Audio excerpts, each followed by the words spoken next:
आज मैं आपको एक ऐसी कहानी सुनाने जा रहा हूं जो हमारे समाज की सोच को बदल देगी।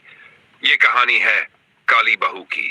एक ऐसी बहू की जिसने अपने कर्मों से सबका दिल जीत लिया। कहानी शुरू होती है एक गांव बरेठा से। यहाँ रहते थे ठाकुर रणवीर सिंह, बड़े जमींदार और रौबदार इंसान। उनका बेटा अरुण शहर से पढ़ लिख कर लौटा था। अब बारी थी उसके शादी की। ठाकुर साहब की एक ही शर्त थी, ओपन कोट, हमारे घर की बहू गोरी, सुंदर और खानदान वाली होनी चाहिए, क्लोज कोट। कुछ ही दिनों में पंडित जी एक रिश्ता लेकर आए। लड़की का नाम था गंगा, पढ़ी लिखी, संस्कारी, लेकिन उसका रंग थोड़ा सांवला था। ठाकुर साहब ने तस्वीर देखते ही कहा, ओपन कोट, इतनी काली लड़की हमारी बहू नहीं बन सकती, क्लोज कोट। लेकिन जब अरुण ने गंगा से मुलाकात की तो उसे उसमें कुछ और ही दिखा, सादगी, संस्कार और सच्चाई। उसे रंग नहीं, दिल की खूबसूरती नजर आई। अरुण ने सबकी बातों को अनसुना करके गंगा से शादी कर ली।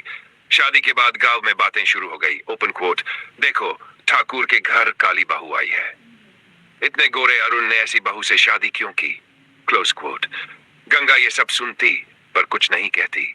वो मुस्कुराकर सब सह लेती। धीरे धीरे उसने घर संभाल लिया।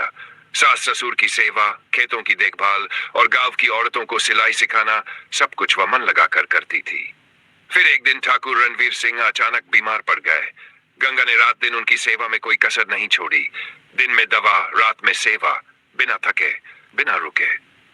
ठाकुर साहब ने महसूस किया, जिस बहू को उन्होंने उसके रंग के लिए ठुकराया था, वही आज उनके जीवन की सबसे बड़ी ताकत बन गई है। कुछ ही महीनों में ठाकुर साहब ठीक हो गए। गांव के लोग अब कहते थे, ओपन कोट, काली नहीं, ये तो घर की लक्ष्मी है, क्लोज कोट।